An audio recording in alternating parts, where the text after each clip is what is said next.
আজকের এই প্রোগ্রামের বরেণ্য অতিথি নন্দিত আলেমে দ্বীন, প্রখ্যাত মুফাসসিরে কোরআন, আমার অত্যন্ত কাছের আমার অনুজ হাফিজুল কোরআন কারি মাওলানা জাকির হুসাইন, উপস্থিত হযরত উলামায়ে কেরাম, ফদলায়ে ইজম, বিশেষ করে মঞ্চে উপবিষ্ট আছেন দেশের সুস্থ সংস্কৃতি ধারার বিকাশে একটি অনন্য মিডিয়া হয়ে যে সংস্থাটি কাজ করে যাচ্ছে, তাহজিব সেন্টারের সম্মানিত কর্ণধার হাফিজুল কোরআন মাওলানা আলী আহমদ আকন্দ। কোরআনের পাখি সাইদি সাহেবকে জেলখানায় ভরেছিল ওরা। কোরআনের পাখির অপরাধ কি? উনি জেনাখোর,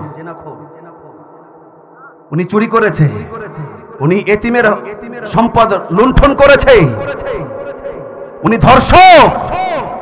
কোরআনের পাখির একটাই অপরাধ। কয়টা অপরাধ? কোরআনের পাখির অপরাধ একটাই।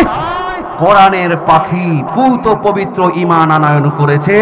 কোরআনের পাখি কোরআনটাকে বুকে ধারণ করে কোরআনের তাফসীর দিয়ে সারা পৃথিবীকে তাক লাগিয়ে দিয়েছে। কথা বলুন ঠিক না ব্যাঠি? এই জন্য কোরআনের পাখিকে স্বৈরাচার সরকার পরিকল্পিতভাবে জেলখানার মধ্যে 13টি বছর ঢুকিয়ে রেখেছে। তারা চেয়েছিল কোরআনের পাখিকে দুনিয়া থেকে বিদায় করে এই বাংলার জমিন থেকে কোরআনের বক্তাকে তারা মুছে ফেলবে, কোরআনের মতো সাইদি সাহেবের মান সম্মান তারা মুছে ফেলবে। কিন্তু তারা কি মুছতে পেরেছে? আল্লামা কোরআনের পাখিকে পরিকল্পিতভাবে ইনজেকশন পুশ করে সাইদি সাহেবকে দুনিয়া থেকে বিদায় করেছে। সাইদি সাহেব দুনিয়া থেকে বিদায় নিয়েছে। তার যে জনপ্রিয়তা ছিল, মৃত্যুর পরে 100 গুণ মর্যাদা সম্মান আমার আল্লাহ বাড়িয়ে দিয়েছে। তুই হাত তুলে বলুন কথা ঠিক না বেদে? আমার ভাইরা রাগ করলেন। একজন কোরআনের পাখিকে খুন করেছে, আল্লাহ পাক তাদের জায়গায় হাজার হাজার কোরআনের পাখি বাংলার ময়দানে তৈরি করে দিয়েছে। কথা বলুন ঠিক না বেঠে? আজকের আলোড়ন সৃষ্টিকারী সারা দেশকে তাক লাগিয়ে দিয়েছে ডক্টর মিজানুর রহমান আজহারি। মিজানুর রহমান আজহারি, এইগুলো হলো মুফতি আমির হামজা সাহেব, এইগুলো সব হলো আমাদের কোরআনের পাখি আল্লামা দেলওয়ার হোসাইন সাইদি সাহেবের জ্ঞানের ফসল। বলি আলহামদুলিল্লাহ। কথা বলুন ঠিক না ব্যাঠিক? ওনার রুহানি সন্তান। আজকে আমাদের যিনি প্রধান বক্তা আপনাদের এই মাঠে, নাম কি? কারি মাওলানা হযরতুল আল্লাম আব্দুল্লাহ আল আমিন ভাই, আমার অত্যন্ত প্রিয় শ্রদ্ধা ভাজন। কোরআনের পাখি আল্লামা সাইদি সাহেবের ওয়াজ আর ওনার ওয়াজ আপনি চেহারা না দেখে শুনবেন, আমার মন বলে 100% মানুষের মধ্যে 75% মানুষই ভুল করবে। কথা ঠিক না ব্যাঠি? এই মুজিজা দিয়েছেন কে? আর আওয়াজ দিয়ে বলুন কে? আমরা আব্দুল্লাহ আল আমিন সাহেবের কণ্ঠের মাধ্যমে কোরআনের পাখি সাইদি সাহেবকে খুঁজে পাই। দরদির আমার সাইদি সাহেবকে দুনিয়া থেকে বিদায় করে দিয়েছে, কিন্তু আমার আল্লাহ কোরআনের পাখি সাইদি সাহেবের মান সম্মান কমিয়ে দিয়েছেন না আরো বাড়িয়ে দিয়েছেন? চ্যানেলটি সাবস্ক্রাইব করে আমাদের সঙ্গেই থাকুন। আউযু বিল্লাহি মিনাশ শাইতানির রাজীম। বিসমিল্লাহির রাহমানির রাহিম।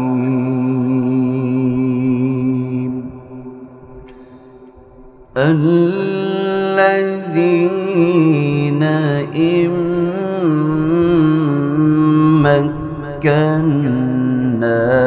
مكناهم في الأرض أقاموا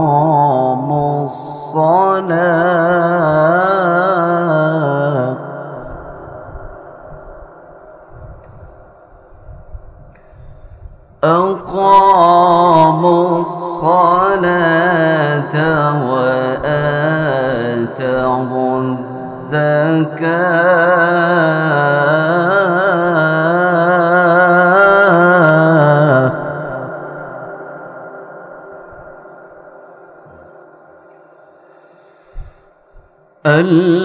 الذين إن مكناهم في الأرض أقاموا الصلاة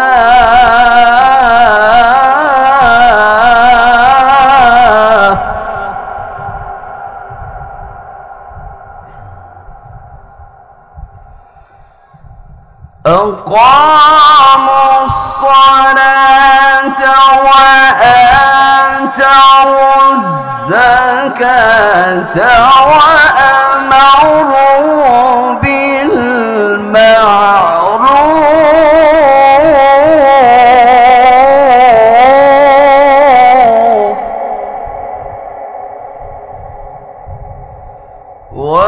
وأمروا بالمعروف ونهوا عن المنكر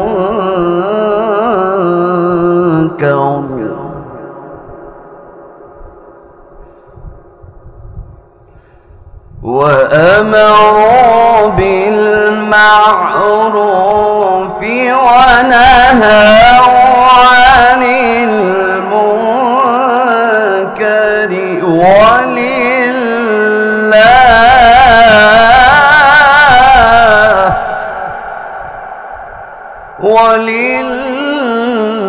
ولله عاقبة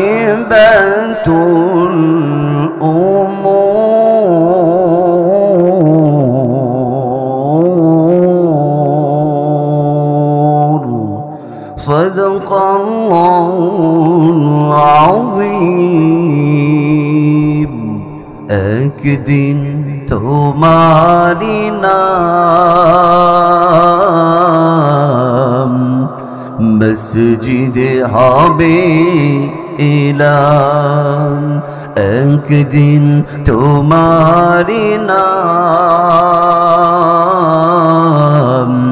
মসজিদে হবে এলান তৈরি থেকো তৈরি রেখো কবরের মান সামান একদিন তোমারি নাম মসজিদ হবে এলান একদিন তোমারি নাম মসজিদ হবে এলান একদিন তোমাকে পরিয়ে কাফন সঙ্গী সাজন করবে দাফন হঠাৎ চলে যাবে আদরের ধন প্রিয় মা বাবার ভাসিয়ে নয়ন তৈরি থেকো তৈরি রেখো সুন্নতি আমলিমান একদিন তোমারি নাম মসজিদ হবে এলান একদিন আমারি নাম মসজিদ হবে এলান একদিন তোমারি নাম মসজিদ হবে এলান। রমজান মাস আমাদের থেকে বিদায় নিয়েছে, কথা ঠিক না ব্যাঠি? রমজান মাসে আমরা আল্লাহর সন্তুষ্টর জন্য যেমন ভাবে যতটা গুরুত্বের সাথে নামাজ পড়েছি, কোরআন তেলাওয়াত করেছি, বলুন তো রমজান বিদায়ের পরে মসজিদে কি সেই রকম মুসল্লি নামাজের জন্য আসে? আসলে কি আসে? তো রমজান আমাদের থেকে বিদায় নিয়েছে, সিয়াম কিয়াম নামাজ সবকিছু কি বিদায় নিয়েছে? সম্মানিত উপস্থিতি, প্রতি বছর আমাদের মাঝে রমজান আসে, আমার রমজান চলে যায়। এইখানে অসংখ্য মুরব্বী বসে আছেন, আমি দেখতে পাচ্ছি যারা জীবনে 50টা 60 70টা রমজান মুবারক পেয়েছেন, ফরজ রোজা, ঠিক না ব্যাঠি? প্রতি বছর রোজা আসছে আর চলে যাচ্ছে। যদি আপনার আমার মধ্যে কোনো পরিবর্তন না আসে, তাহলে এই রোজা আমাদেরকে কোনো ফায়দা দিতে পারবে না। রমজান আল্লাহ পাক কেন দিলেন? রমজান 12টি মাসের মধ্যে একটি মাস আল্লাহ পাক কেন সিলেকশন করলেন? ও মুসলমান, কারণ আছে না নাই? রমজান প্রতি বছর আমরা বিদায় দিই। আজকে একটু মিলিয়ে নিবেন, এই রমজানটাকে, সিয়ামটাকে আমরা বিশ্বস্ততার সাথে বিদায় দিয়েছি নাকি বিশ্বাসঘাতকতার সাথে বিদায় দিয়েছি?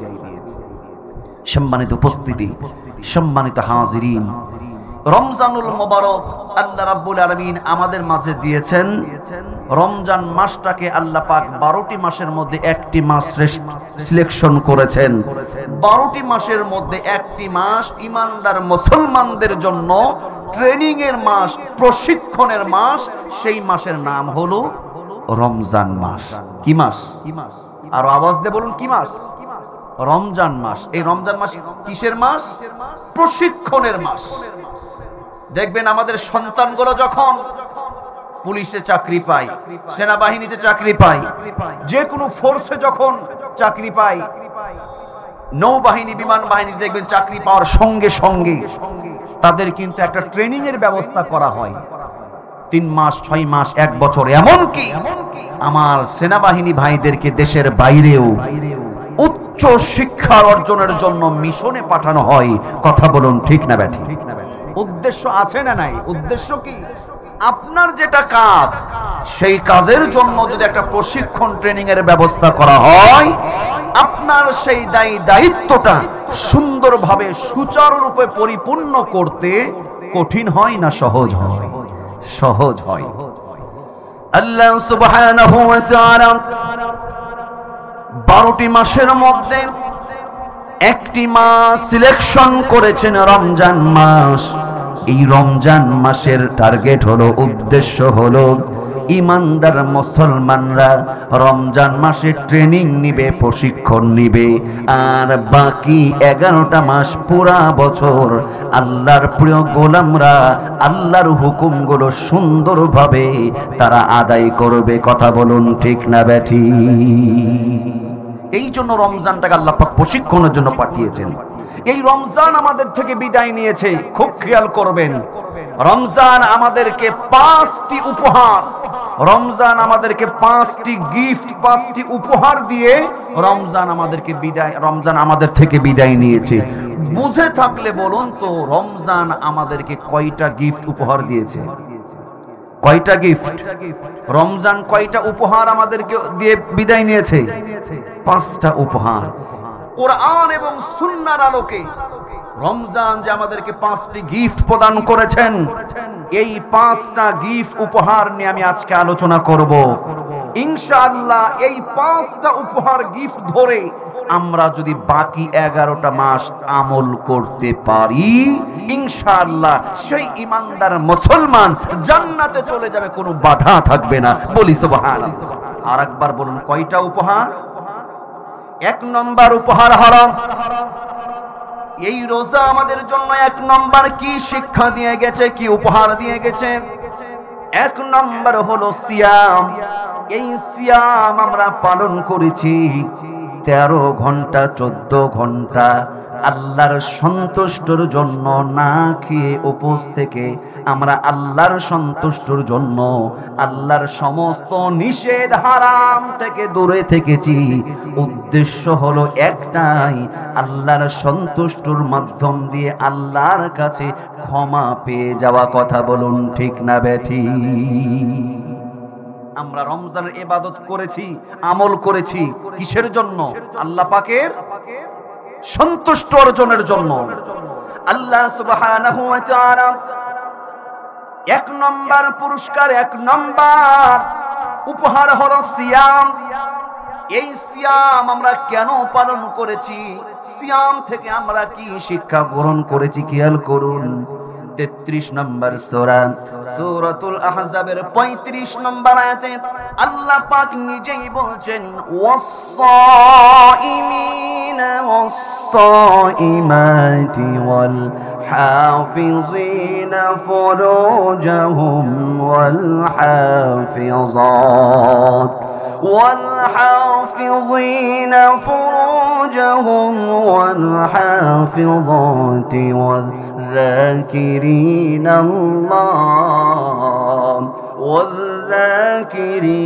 الله كثيرا والذاكرات أعد الله لهم مغفرة وأجرا عظيما। চিৎকার করে বলুন আল্লাহু আকবার। আল্লাহ বলছেন ওয়াস-সাইমিনা ওয়াস-সাইমাত, রোজাদার নারী এবং রোজাদার পুরুষ, ওয়াল-হাফিজিনা ফুরুজাহুম ওয়াল-হাফিজাত, লজ্জাস্থান হেফাজতকারী পুরুষ এবং নারী, ওয়াজ-যাকিরিন আল্লাহ কাসীরান ওয়াজ-যাকিরাত। আল্লাহ বলছেন আল্লাহকে অধিক পরিমাণে স্মরণকারী, জিকিরকারী পুরুষ এবং নারীর জন্য পুরস্কার হলো, আল্লাহ বলছেন তাদের জন্য আ'আদাল্লাহু লাহুম মাগফিরা, তাদের জন্য আল্লাহ পাক তৈরি করেছেন ক্ষমা আর ওয়া আজরান কারীমা, এবং তাদের জন্য মহা পুরস্কার সিলেকশন করেছেন কে? আল্লাহ বলছেন সিয়াম পালনকারী নারী এবং পুরুষ, লজ্জাস্থান হেফাজতকারী নারী এবং পুরুষ, আল্লাহকে অধিক পরিমাণে স্মরণকারী নারী এবং পুরুষের জন্য ক্ষমা এবং মহা পুরস্কার রয়েছে। বলি না আলহামদুলিল্লাহ। রমজান আমাদের জন্য এক নম্বর গিফট হলো সিয়াম। 13-14 ঘন্টা এত কষ্ট হওয়ার পরে রোজা আমরা নষ্ট করি নাই, রোজা আমরা সিয়াম আমরা ছেড়ে দিই নাই। আমরা আল্লাহকে এটাই দেখিয়ে দিয়েছি, ওগো আল্লাহ তোমার সন্তুষ্টর জন্য শত কষ্ট মাথায় পেতে নিয়েও আমরা তোমার সন্তুষ্টর জন্য রোজা থাকতে পারি। বলি সুবহানাল্লাহ। এই রোজা থাকার যোগ্যতা সবার আছে? আওয়াজ দিয়ে বলুন সবার আছে। এলাকার মধ্যে দেখবেন যে এমনও অনেক মুরব্বি আছে মুখের দাঁত একটাও নাই, পান খেলে এই দিক দিয়ে দাড়ি এই দিক দিয়ে ভিজে, এই দিক দিয়ে জুব্বা ভিজে, পা একটা পা কবরে চলে গেছে, 70-80 বছর বয়স হয়ে গেছে, জীবনে একটা বছরও রোজা রাখে নাই। এই রকম মুরব্বি এলাকাতে নাই। আছে না নাই? রোজা থাকার যোগ্যতাও সবার নাই। যারা রোজা ছিলেন 5টা গিফট আল্লাহ পাক দিয়েছেন স্মরণ। 1 নম্বর হলো সিয়াম। রমজান মাসে যে 1 মাস রোজা থাকতে পারবে, দরদিরা আমার, 12টি মাসের মধ্যে 2-4টা 5টা নফল রোজা, মাসে 2-1টা রোজা তার কাছে কোনো কষ্টই হবে না। কথা বলুন ঠিক কিনা?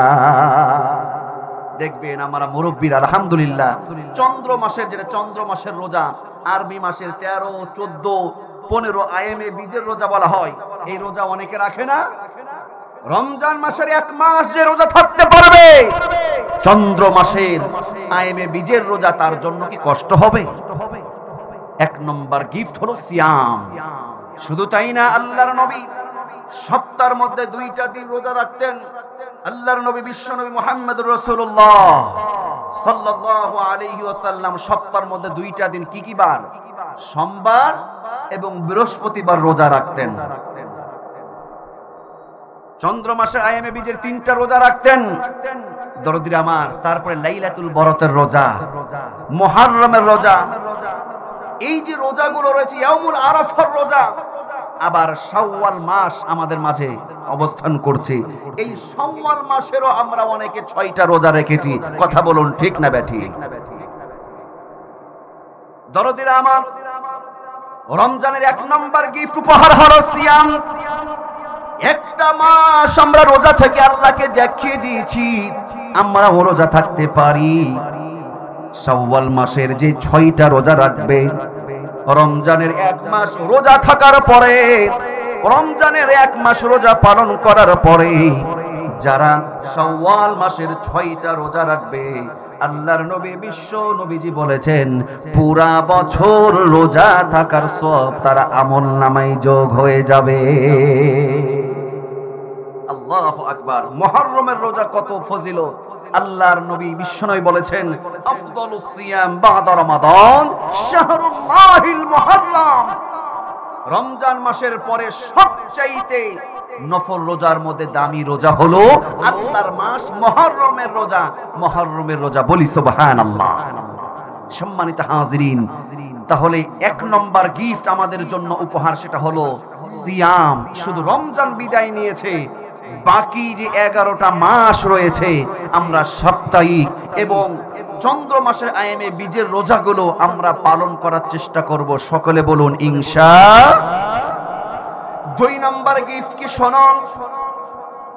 2 নম্বর গিফট হলো আল্লাহ সুবহানাহু ওয়া তাআলা আমাদেরকে রমজান দিয়েছিলেন। এই রমজানের ওসিলায় আমরা দেখবেন 2 নম্বর গিফট হিসেবে আল্লাহ পাক আমাদের সামনে প্রদান করেছিলেন, সেটা হলো কিয়াম। কিয়াম অর্থাৎ সালাত। কি? সালাত। রমজান মাসে যতটা গুরুত্ব দিয়ে আমরা রমজান মাসে রোজ নামাজ পড়েছি, বলুন তো রমজান পরে আমাদের যুবকদের মধ্যে, আমাদের মধ্যে নামাজের গুরুত্ব কমেছে না বেড়েছে? আর আওয়াজ দিয়ে বলুন, কমেছে না বেড়েছে? নিঃসন্দেহে কমেছে। কমে নাই? 2 নম্বর গিফট হলো নামাজ, কিয়াম।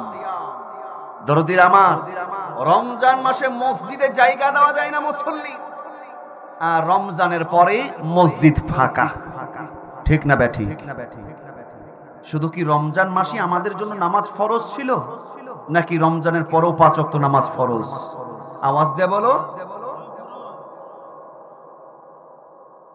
রমজান বিদায় নিয়েছে, অনেকের নামাজও বিদায় নিয়েছে, অনেকে রমজানের সাথে নামাজকেও বিদায় করে দিয়েছে। আল্লাহর নবী বিশ্বনবী বলেছেন এই নামাজ কত দামি জিনিস। الصلاة عماد الدين من أقامها فقد أقام الدين ومن هدمها فقد هدم الدين। আল্লাহ আকবার। নামাজ হলো ধর্মের খুঁটি। নামাজ কিসের খুঁটি? নামাজ হলো ধর্মের খুঁটি। যে নামাজকে ঠিক রাখলো সে ধর্মের খুঁটি ঠিক রাখলো। আর যে নামাজকে বিনষ্ট করে দিল, যেই সালাতকে বিনষ্ট করে দিল, সে তার ধর্মের খুঁটিকে বিনষ্ট করে দিল। বলি নাও, যার ধর্ম নাই তার ইসলাম নাই, যার ইসলাম নাই তার দ্বীন নাই, যার দ্বীন নাই তার ঈমান নাই, যার ঈমান নাই আল্লাহর কাছে তার ক্ষমা নাই, আল্লাহর কাছে যার ক্ষমা নাই তার নসিবে জান্নাত নাই। কথা বলুন ঠিক না ব্যাঠিক? নামাজ পড়ার দরকার আছে না নাই? মুসলমান আওয়াজ দিয়ে বলুন, নামাজ পড়ার দরকার আছে না নাই? ইমানদার মুসলমান এবং বেঈমানের মধ্যে পার্থক্যকারী ইবাদতের নাম হলো নামাজ। ইমানদার মুসলমান নামাজ পড়বে, বেঈমানরা নামাজের ধার ধারবে না। লক্ষ্য করে শুনুন, নামাজটা কত গুরুত্বপূর্ণ ইবাদত। নামাজ যদি আপনি জীবনে ফিট করতে পারেন, নামাজের 1 নম্বর পুরস্কার হলো যেই ব্যক্তি আল্লাহর সন্তুষ্টির জন্য নামাজ পড়বে, আমার আল্লাহ রাব্বুল আলামিন তার জীবন থেকে সমস্ত হতাশা, দুঃখ, কষ্ট, রিজিকের সমস্ত অভাবগুলো আল্লাহ পাক দূর করে দিবে। বলি সুবহানাল্লাহ। আল্লাহু আকবার, আল্লাহু আকবার। আমার বাংলাদেশ স্বাধীন হওয়ার পর থেকে 54 বছর কত রাষ্ট্রপ্রধান আসলো, কত ক্ষমতায় কত রদবদল হলো, দেখলাম যে সংবিধানে বিভিন্ন আইন পেশ করা হলো, বিভিন্ন আইন তৈরি করা হলো, রাষ্ট্রে বিভিন্ন আইন তৈরি করা হলো, কিন্তু নামাজের আইনটা পাশ করার মতন এই রকম রাষ্ট্রপ্রধান আমার চোখে, আমার বয়স হয়ে আমি এখনো দেখি নাই। কথা বলুন ঠিক না ব্যাঠি? সমাজ থেকে চোর বন্ধ করার জন্য, সমাজ থেকে চুরি বন্ধ করার জন্য, ডাকাতি বন্ধ করার জন্য, ধর্ষণ বন্ধ করার জন্য কত কিছুই আইন তৈরি করা হয়, কিন্তু নামাজ, এই নামাজ যদি রাষ্ট্রে বাস্তবায়ন করা হয়, নামাজ যদি 5 ওয়াক্ত নামাজ যদি বাধ্যগত করা হয়, আমার ভাইরা সমাজ থেকে চুরি, বাটপারি, খুন খারাপি, চাঁদাবাজি সবকিছু আল্লাহ বলছেন এমনিতেই দূর হয়ে যাবে। কথা বলুন ঠিক না ব্যাটি? এটা কথা আমার নয়, আল্লাহ বলেন ইন্নাস সালাতা তানহা আনিল ফাহশাই ওয়াল মুনকার, নিশ্চয় নামাজ সমস্ত ফাহিশা গর্হিত সমস্ত খারাপ কাজ থেকে নামাজি ব্যক্তিকে এই নামাজি বাঁচিয়ে রাখবে। বলুন না সুবহানাল্লাহ। আপনার সন্তান আপনার কথা শোনে না, আপনার সন্তান পিতামাতাকে সম্মান করে না, আপনার সন্তান দিন দিন বেয়াদব হয়ে যাচ্ছে, তার মধ্যে আদব খুঁজে পাচ্ছেন না, আপনার সন্তান যেন অভদ্র হয়ে যাচ্ছে, আমি আমার কলিজার টুকরা আমার সন্তানগুলোর ভবিষ্যৎ উন্নতির জন্য পিতামাতাদেরকে একটা নির্দেশ করব, আপনার সন্তানকে যদি চরিত্রবান করতে চান, আপনার সন্তানকে যদি ভালো মানুষ করতে চান, আপনার সন্তানকে আগে আপনি নামাজি বানান। কথা বলুন ঠিক না ব্যাঠি? যেই সন্তান নামাজি হবে ওই সন্তান কখনো পিতামাতার হক নষ্ট করবে, যেই সন্তান নামাজি হবে সেই সন্তান কখনো অভদ্র হতে পারে না। এই জন্য রাষ্ট্রের ক্ষমতায় যারা আসবে কত আইনি করা হয়, আপনি সমাজ থেকে আপনি চুরি, বাটপারি, চাঁদাবাজি, খুন খারাপি বন্ধ করার জন্য আল্লাহর কোরআন বলছে আপনি নামাজটাকে আগে বাস্তবায়ন করুন। একটা খালি আইন করেন যে নামাজ যদি 5 ওয়াক্ত নামাজ কেউ যদি না পড়ে, উপযুক্ত বয়স্ক প্রাপ্ত নারী পুরুষ যদি নামাজ ইচ্ছাকৃতভাবে নামাজ ছেড়ে দেয়, 5 ওয়াক্ত নামাজ, একদিন 5 ওয়াক্ত নামাজ ছাড়লে তার 3 মাসের জেল। কয় মাসের জেল? আওয়াজ দিয়ে বলুন কয় মাসের জেল? সে কি নামাজ ছাড়বে? আওয়াজ দিয়ে বলুন নামাজ ছাড়বে? আমার দেশে কত বোন ধর্ষিত হয়, কোরআন দিয়ে একটা ধর্ষকের বিচার যদি করা হতো, বাইতুল মুকাররমের সামনে নিয়ে একটা ধর্ষকের বিচার যদি কোরআন দিয়ে বিচার করা হতো, আমার ভাইরা এই বাংলার জমিন থেকে শুধু ধর্ষণ বন্ধ হতো না, ওই ধর্ষকগুলো স্বপ্ন দোষ হওয়াও ভুলে যেত। কথা বলুন ঠিক না ব্যাঠি?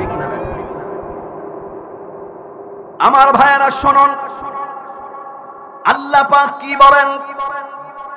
আল্লাহ বলেন আল্লাহর প্রিয় বান্দারা যখন রাষ্ট্রের ক্ষমতা পাবে, ইমানদার মুসলমান আল্লাহর প্রিয়রা যখন রাষ্ট্রের দায়িত্ব পাবে, আল্লাহর প্রিয় বান্দারা তখন রাষ্ট্রের মধ্যে সর্বপ্রথম তারা 4টা কাজ বাস্তবায়ন করবে। কয়টা কাজ? কোরআনুল কারীমের 22 নম্বর সূরা, সূরা হজের 41 নম্বর আয়াতে আল্লাহ বলেন আল্লাযীনা مكناهم في الأرض أقاموا الصلاة وآتوا الزكاة وأمروا بالمعروف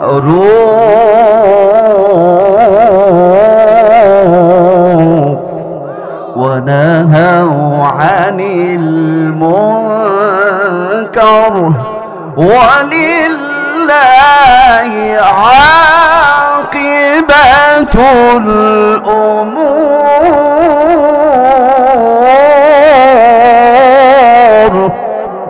আল্লাহ বলছেন আল্লাহর প্রিয় বান্দারা যখন রাষ্ট্রের ক্ষমতা পাবে, তারা রাষ্ট্রের ক্ষমতা আসার সঙ্গে সঙ্গে তারা পার্লামেন্টে 4টা আইন বাস্তবায়ন করবে।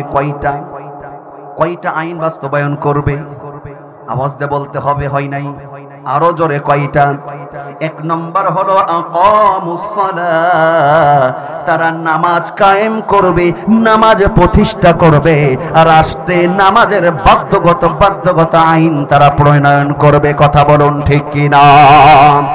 2 নম্বর হলো আতাউজ যাকাত, যাকাত উত্তোলন করবে, ধনীদের থেকে যাকাত গুলো উত্তোলন করে করে দেশের বঞ্চিত পড়ে থাকা অনাথ অসহায় মানুষদের মাঝে সুন্দর যাকাত গুলো তারা বন্টনের ব্যবস্থা করবে।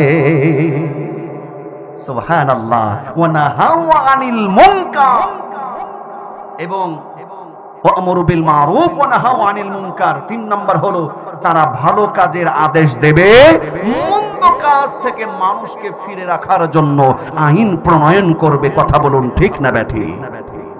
কিন্তু আমরা দেশ স্বাধীন হওয়ার পর থেকেই দেখছি, আজকে 54 বছর দেশ স্বাধীন হওয়া হলো, রাষ্ট্রে এই 4টা আইন তো আমার চোখে পড়ে নাই।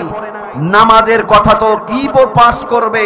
রাষ্ট্রপ্রধান, রাষ্ট্রনায়ক, রাষ্ট্রের দায়িত্ব যারা আছে তাদেরই নামাজের ঠিক নাই, আর নামাজের আইন কি প্রণয়ন করবে? কথা বলুন ঠিক কিনা?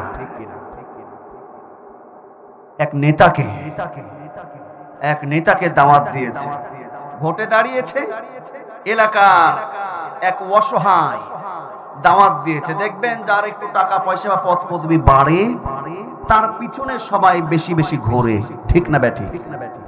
তো এইরকম একজন ব্যক্তি ভোটে দাঁড়িয়েছে, নেতা মানুষ। হায় রে হায়, এই নেতা মানুষ এই ভোটে দাঁড়াবে, তো চিন্তা করছে আলেম ওলামাদের একটু হুজুরদের দোয়ানার দরকার আছে না নাই? এই নেতা ভোটে দাঁড়াবে, ভোটে দাঁড়ানোর আগে এক ইমাম সাহেবকে দাওয়াত দিয়ে বাসায় নিয়ে এসেছে, হুজুর আমি আপনাকে আমার বাড়িতে খাওয়াবো। তো দেখবেন অনেক ইমাম সাহেব আছে যার তার বাড়িতে খায় না। ঠিক না ব্যাঠি? সবার বাড়িতে খায় না, কিন্তু কার ডাল বেচা টাকা, কার কি বেচা টাকা আল্লাহই জানে। সব ইমাম সাহেবদেরকে সবার বাড়ি খায় না। তো ওই নেতা এবার ইমাম সাহেবকে দাওয়াত দিয়েছে, তো বলছে না আমি তো সবার বাড়িতে খাই না। বলছে হুজুর কোনো সমস্যা নাই, আপনি কোনো চিন্তাই করেন না, আমার কোনো হারাম টাকা না, আমি ভালো মানুষ, এই সে বলে নিয়ে গেছে। এবার বাড়িতে খেতে বসবে, ঠিক সেই সময় বলছে আচ্ছা বুঝলাম যে আপনার হালাল ইনকাম আছে, ঠিক আছে, কিন্তু আচ্ছা একটা কথা বলেন তো, আমি আবার বেনামাজির বাড়িতেও খাই না, আপনি কি নামাজ পড়েন? তো নেতা যে বলছে হুজুর কি যে বলেন, নামাজ পড়বো না, এটা একটা কথা হলো? অবশ্যই নামাজ পড়ি। আজকে নামাজ পড়েছেন? জি অবশ্যই নামাজ পড়েছি। আচ্ছা বলুন তো ফজরের ফরজ নামাজ কয় রাকাত? এবার নেতা তো চিন্তা করছে আমার বাপই তো নামাজ পড়েনি, আমি কি করে বলবো। ডানে বামে তাকাতাকি করছে, স্ত্রী পিছ থেকে বলছে, ইশারা করছে কয় রাকাত? ফজরের ফরজ নামাজ কয় রাকাত? 2 রাকাত। স্ত্রী পিছ থেকে ইশারা করছে 2 রাকাত বলো। তখনও চিন্তা করছি না। স্ত্রী বলছে এত কম, যখন বলছে স্বামী চিন্তা করছে এত কম বলা যাবে না। এবার জোরে ভাড়াকে বলছে হুজুর নামাজ পড়বো, এটা কথা বললেন আপনি, নামাজ কেন পড়বো না? তখন বলছে যে হ্যাঁ নামাজ কয় রাকাত? বলছে ফজরের নামাজ 8 রাকাত। ফজরের নামাজ কয় রাকাত? বলছে ফজরের নামাজ ফরজ 8 রাকাত। বলছে নাউজুবিল্লাহ, এটা একটা কথা হলো না, আমি আপনার বাড়িতে খাবোই না। উঠে চলে গেছি ইমাম সাহেব। এবার স্ত্রীরা বলছে এই বেয়াক্কেল, তোমাকে আমি ইশারা করছি তুমি বোঝো না, আমি তোমাকে বললাম যে 2 রাকাত বলো। বলছে তুমি খুব বেশি বোঝো, আমি 8 রাকাত বলাতে হুজুর যে খেপা খেপেছে, আর 2 রাকাত বললে কপালে আমার খারাপই ছিল। এই রকম আমাদের নেতাদের অবস্থা। কথা বলুন ঠিক না ব্যাঠি? আমার ভাইরা খেয়াল করুন, নামাজ এত গুরুত্বপূর্ণ একটি ইবাদত, নামাজ আপনাকে পড়তে হবে। নামাজ যারা পড়বে না, সাকার নামক জাহান্নামে এই নামাজ তাদেরকে নিয়ে যাবে। নামাজ নামাজ এত গুরুত্বপূর্ণ একটি ইবাদত, কিয়ামতের দিন আউয়ালু মা ইউহাসাবু বিহিল আবদু ইয়াউমাল কিয়ামাতিস সালাহ, সর্বপ্রথম বান্দার কিন্তু নামাজের হিসাব নেওয়া হবে, বলি সুবহানাল্লাহ। সাকর নামক জাহান্নামে যারা যাবে তাদেরকে ডেকে ডেকে বলা হবে, আনিল মুজরিমিন মা সালাকাকুম ফি সাকার ক্বালু লাম নাকু মিনাল মুসাল্লিন ওয়া লাম নাকু নুতঈমুল মিসকিন। জাহান্নামে ডেকে ডেকে বলা হবে, আনিল মুজরিমিন মা সালাকাকুম ফি সাকার, এই সাকার নামক জাহান্নামে তোমাদেরকে কিসে নিয়ে এসেছে? বেনামাজিগুলো তখন বলতে থাকবে, ক্বালু লাম নাকু মিনাল মুসাল্লিন, আমি মুসাল্লিদের অন্তর্ভুক্ত ছিলাম না, আমি নামাজ পড়তাম না।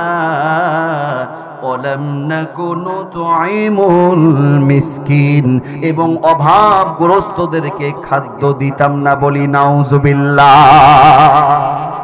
দরদির আমার, আমি বলছিলাম রমজান আমাদেরকে 5টা গিফট উপহার দিয়ে বিদায় নিয়েছে। 2 নম্বর গিফট হলো কিয়াম। 2 নম্বর গিফট কি? কিয়াম, অর্থাৎ নামাজ। রমজান মাসে যতটা গুরুত্ব দিয়ে আমরা নামাজ পড়েছি, আমাদের মধ্যে নামাজের গুরুত্ব এখন কমেছে না বেড়েছে? নিঃসন্দেহে কমেছে। দরদির আমার, রমজান মাসে 5 ওয়াক্ত নামাজ পড়েছি, সাথে অতিরিক্ত নফল পড়েছি, 20 রাকাত 8 রাকাত করে তারাবি পড়েছি। এমন কি যেহেতু সেহরি খেতে উঠতাম, সেহরি খেতে যেহেতু একটু গভীর রাত্রে শেষ রাতের দিকে উঠতে হয়, একটু আগে আগেই উঠা হতো। এই জন্য অনেকে আমরা সেহরি খাওয়ার আগ দিয়ে বা সেহরি খাওয়ার পরে আজানের আগে আমরা অনেকে তাহাজ্জুদ নামাজ পড়ারও অভ্যাস গড়ে তুলেছি। কথা বলুন, ঠিক না ব্যাঠি? এটা হলো রমজানের গুরুত্বপূর্ণ দ্বিতীয় উপহার, গিফট। আপনি রমজান মাসে যে আপনি অভ্যাসটা গড়ে তুলেছিলেন তাহাজ্জুদ পড়ার, সেহরি খাওয়ার জন্য আগে আগে উঠতেন, দেখবেন এখনো আপনি খেয়াল করবেন যে রমজান বিদায় নিয়েছে, এই যে এখনো আমাদের কিন্তু অনেকের আগে আগে ঘুম ভেঙে যায়, ঠিক না? যেটা অভ্যাস হয়ে গেছিল, সেহরি খেতে উঠতাম, এই অভ্যাসটা নষ্ট করবেন না। তার কারণ তাহাজ্জুদ আপনি পড়েছেন, নিশ্চয়ই পছন্দ হয়ে গেছিল কার? পছন্দ হয়েছে কার? আল্লাহ পাক আপনাকে এই জন্য আগে আগে উঠিয়ে দিচ্ছে। এই যে তাহাজ্জুদের আপনি প্র্যাকটিসটা করেছেন কোন মাসে? রমজান মাসে। একটু গভীর মনোযোগ দেন। তাহাজ্জুদ নামাজ হলো এত দামি একটি নামাজ, আল্লাহ রাব্বুল আলামিন তার হাবিব বিশ্বনবী আল্লাহর হাবিবকে উদ্দেশ্য করে আল্লাহ বলেন, وَمِنَ اللَّيْلِ فَتَهَجَّدْ بِهِ نَافِلَةً لَكَ عَسَى أَن يَبْعَثَكَ رَبُّكَ مَقَامًا مَحْمُودًا। আল্লাহ রাব্বুল আলামিন তার হাবিব বিশ্ব নবীকে উদ্দেশ্য করে বলছেন, ও আমার হাবিব, রাতের কিছু অংশ আপনি তাহাজ্জুদ পড়ুন, এটা আপনার জন্য অতিরিক্ত হবে।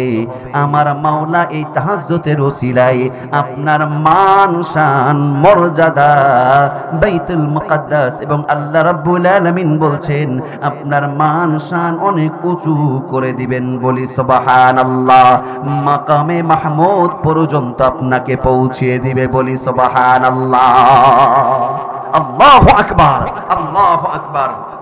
আমার ভাইয়েরা, নামাজের গুরুত্ব দিতে হবে। স্মরণ, আমাদের মধ্যে অনেকে আছে চিন্তা করছে, হুজুর আমি ক্ষেত খামারে কাজ করি, শ্রমিক মানুষ, ব্যবসা করি, এই জন্য নামাজ পড়তে পারি না। হুজুর আমি যদি একটু শ্রমিকের কাজ না করি, ক্ষেত খামার কৃষির কাজ না করি, তাহলে আমার রিজিকের ব্যবস্থা হবে না। এই অজুহাত দিয়ে অনেকে নামাজ ছেড়ে দেয়। বলুন তো, এই অজুহাত কিন্তু দেওয়া যাবে না। কথা বলুন, ঠিক কিনা? কাজের অজুহাত দিয়ে অনেকে নামাজ ছাড়ে কি ছাড়ে না? যে ব্যবসা বাণিজ্য আছে, এই আছে, রাজনীতি আছে, ব্যবসা আছে, বিজনেস আছে, কৃষি কাজ আছে, হুজুর আমি শ্রমিক মানুষ, নামাজ ঠিক মতন পড়তে পারি না। আমার কথাটা গভীর মনোযোগ দিয়ে শোনেন। এটা আপনিও বিশ্বাস করেন, আমিও করি। আল্লাহর কোরআন বলছে আমাদের রিজিকের মালিক কে? আল্লাহ বলেন ওয়ামা মিন দাব্বাতিন ফিল আরদি ইল্লা আলাল্লাহি রিজকুহা। আল্লাহ বলছেন পৃথিবীতে বিচরণশীল সমস্ত প্রাণীর রিজিকের মালিক বলুন তো কে? আপনিও বিশ্বাস করেন, কিন্তু দরদির আমার এই বিশ্বাসটা আমাদের 100% নাই। কারো বিশ্বাস আছে 50%, কারো 75%। তো হুজুর যদি 50% আল্লাহর উপরে বিশ্বাস থাকে আর 50% গেল কোথায়? এবার একটু যোগ বিয়োগটা মিলিয়ে নেবেন। 100% যাদের রিজিকের মালিক আল্লাহ, এটা যাদের বিশ্বাস নাই।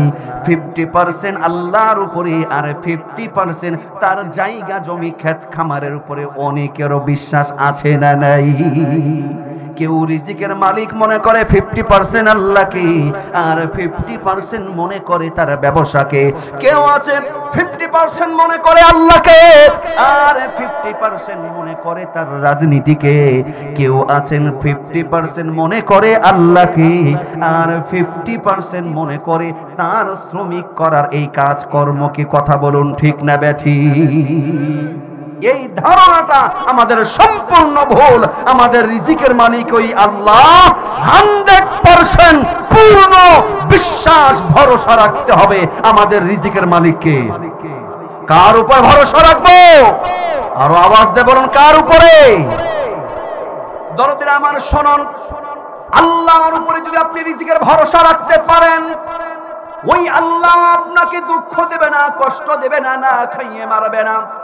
আমার আল্লাহ বলেন ফাইযা কুদিয়াতিস সালাতু ফান্তাশিরু ফিল আরদি ওয়াবতাগু মিন ফাদলিল্লাহ ওয়াযকুরুল্লাহা কাসীরান লাআল্লাকুম তুফলিহুন।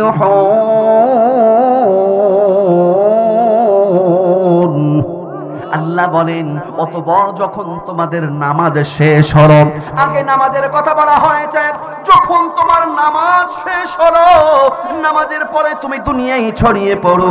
আল্লাহ পাক অসংখ্য নাজ নিয়ামত পৃথিবীতে ছড়িয়ে রেখেছে, সেইগুলো তালাশ করার, ধরার চেষ্টা করো। ব্যবসা করো, রাজনীতি করো, কৃষি কাজ খামার করো, শ্রমিকের কাজ তুমি করো, তবে স্মরণ রেখো আবতাগু মিন ফাদলিল্লাহ ওয়াযকুরুল্লাহা কাসীরা।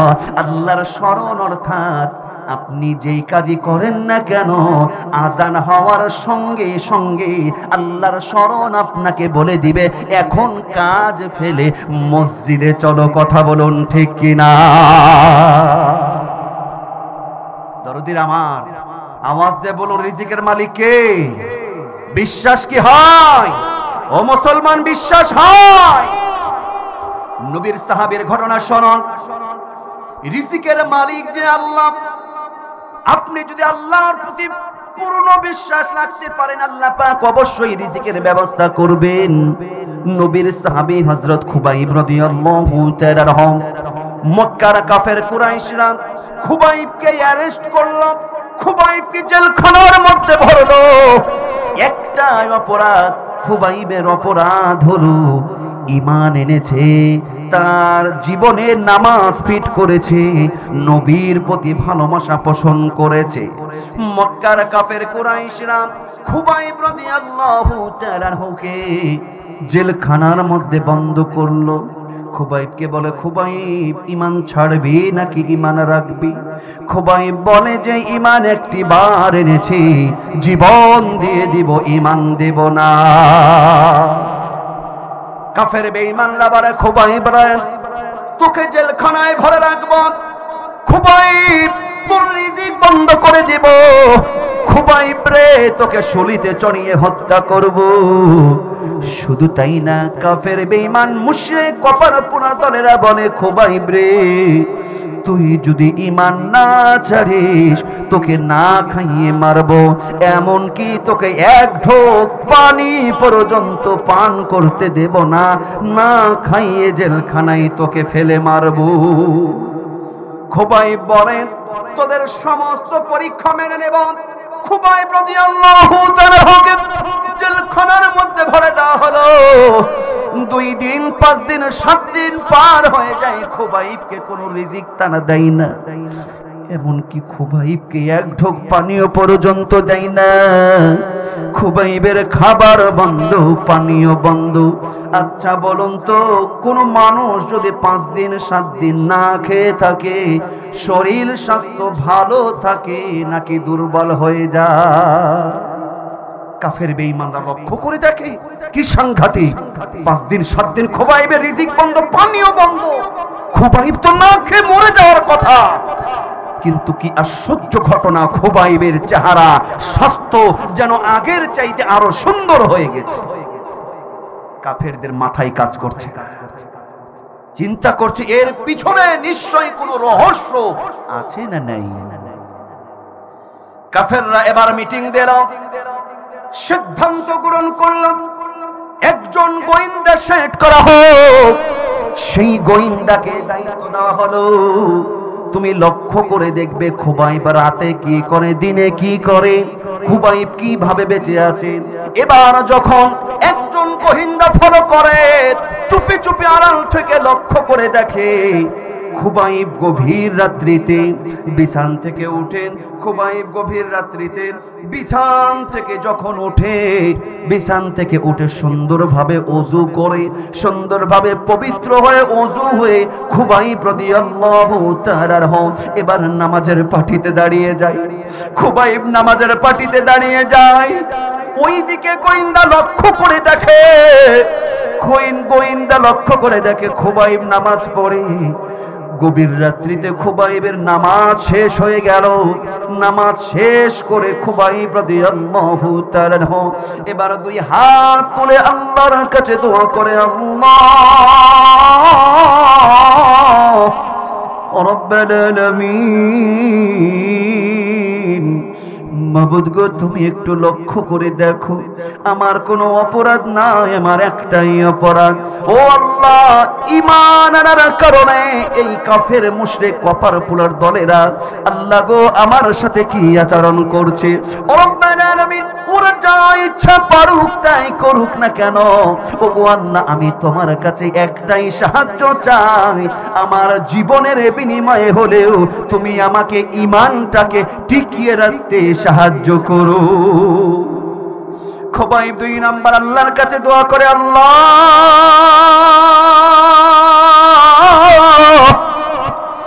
রাব্বুল আলামিন, ওরা আমার খাবার বন্ধ করে দিয়েছে, ওরা আমার রিজিক বন্ধ করে দিয়েছে, এমনকি আমাকে পানিও দেয় না, কিন্তু আল্লাহ ওরা যা পারে করুক, মাবুদ গো আমি বিশ্বাস করি, আমি ঈমান রাখি ওরা আমার রিজিকের মালিক না, আপনার আমার রিজিকের মালিক বলুন তো তিনি কে? খুবাইব বলে, ওগো আল্লাহ আমি ওদের রিজিক চাই না, আমি তোমার রিজিকের ভিখারি, ওগো আল্লাহ আমি তোমার রিজিকের সাহায্য চাই। গোয়েন্দা লক্ষ্য করে দেখে খুবাইব দোয়া শেষ করতে দেরি হয়, খুবাইবের নামাজ দোয়া শেষ হতে দেরি হয়, খুবাইবের আল্লাহ জান্নাতি ফল আঙ্গুর খুবাইবের সামনে হাজির করতে দেরি করে নাই। আল্লাহু আকবার, আল্লাহু আকবার। আমার ভাইরা, ওই আল্লাহ কি এখন আছে? আপনাদের সন্দেহ আছে? ওই আল্লাহ কি এখন আছে? ওই আল্লাহ কি এখন আছে মুসলমান?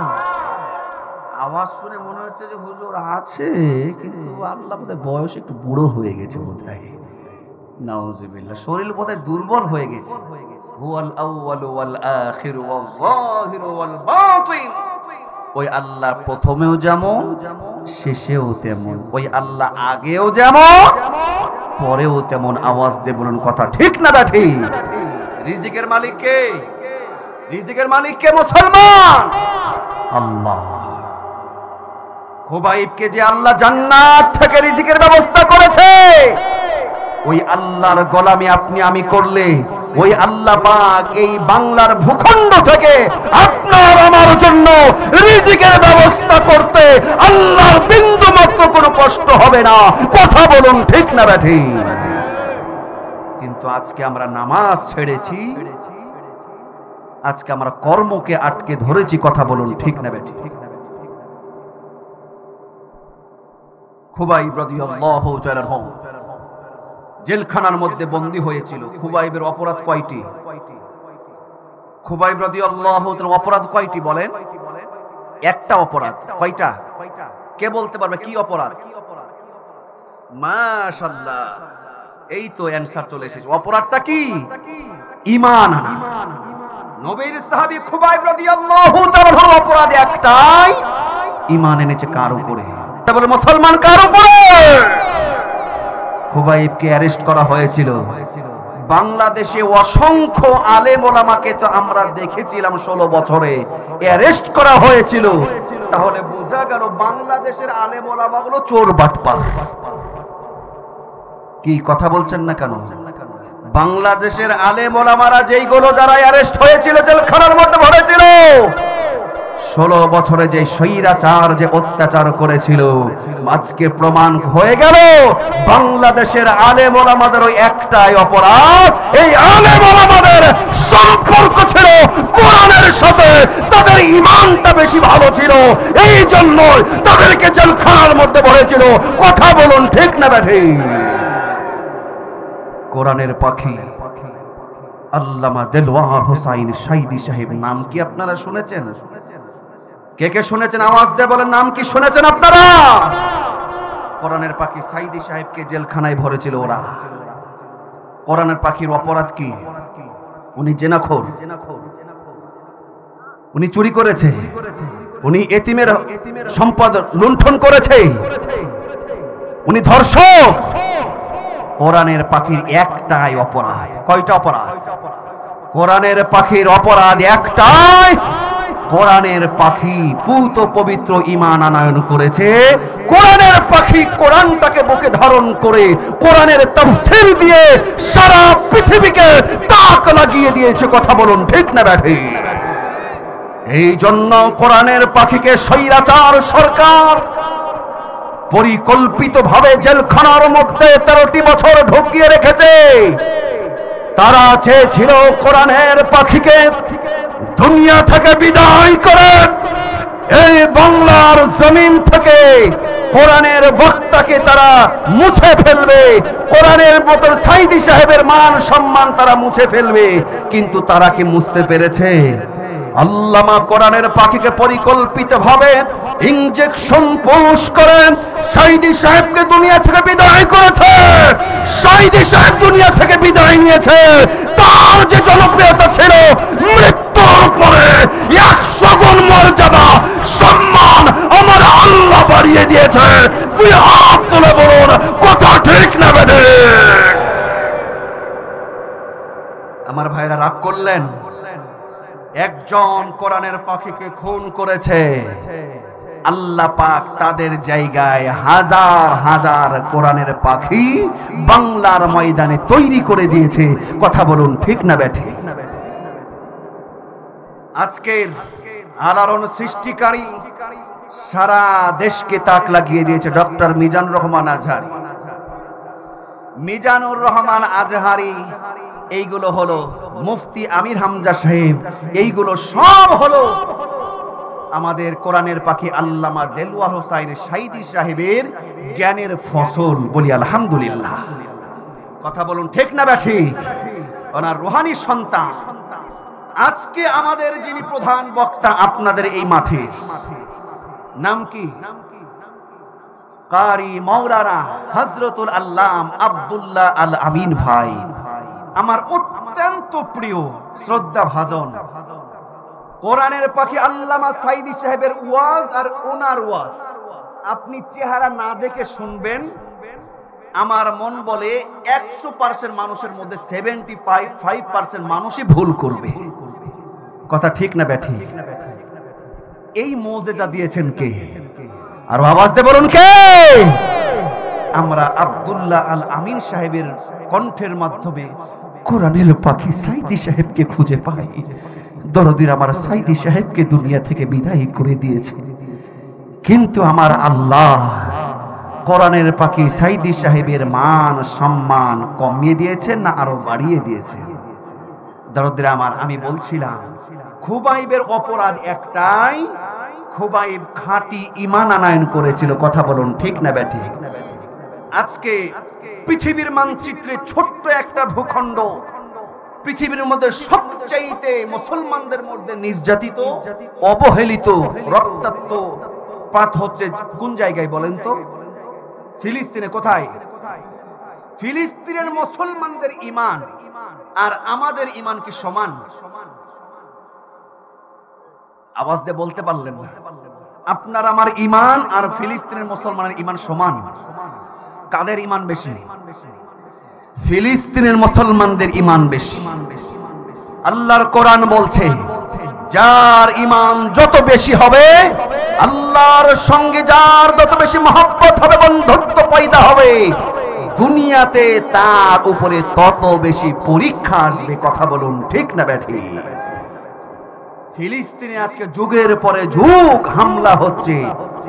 ওই ইসরায়েলি ইহুদি শয়তানরা, ওই ইহুদির বাচ্চারা যুগের পর যুগ ফিলিস্তিনে তারা বোমা হামলা করছে, তারা ক্ষেপণাস্ত্র দিয়ে আক্রমণ করছে।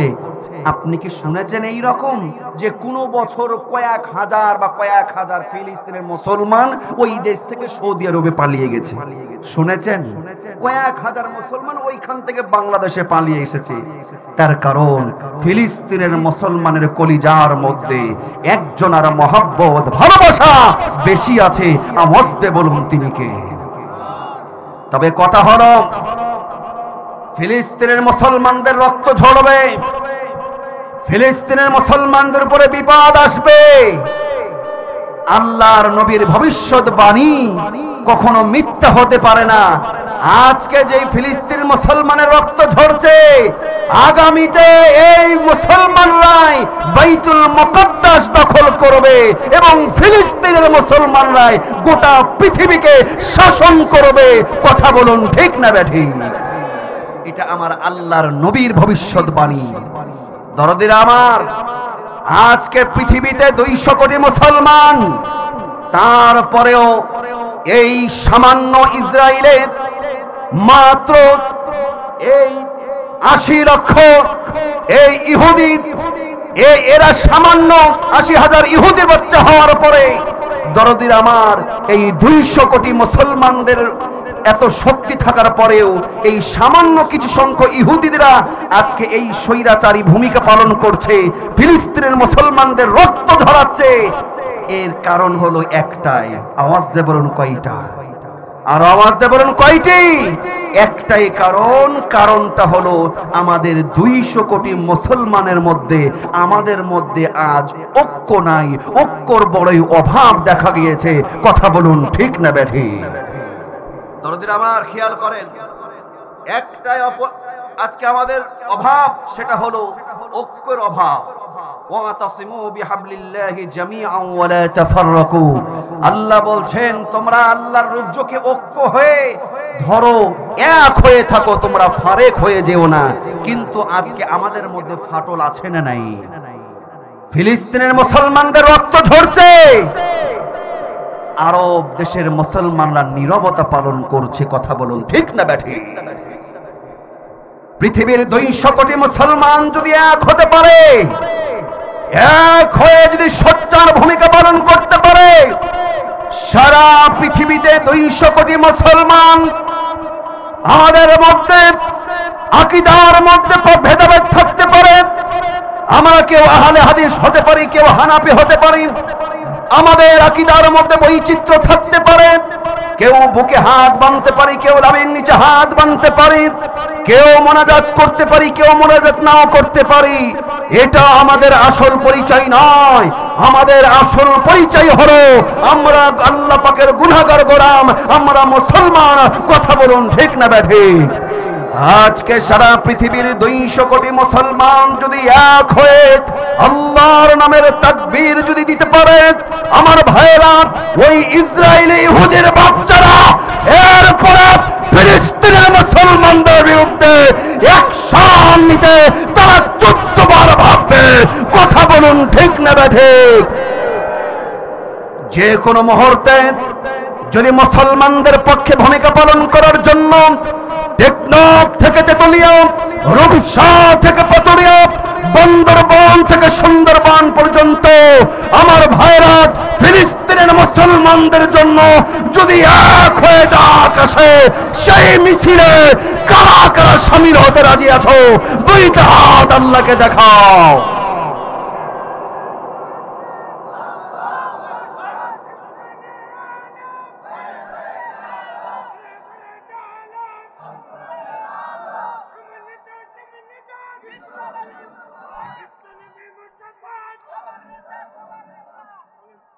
আল্লাহ পাক কবুল করুন, বলি আমিন।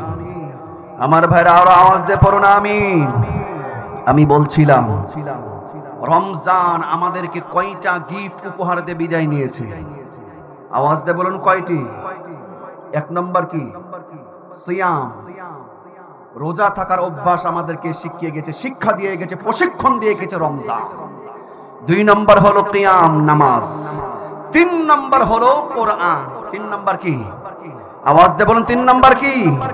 কোরআন।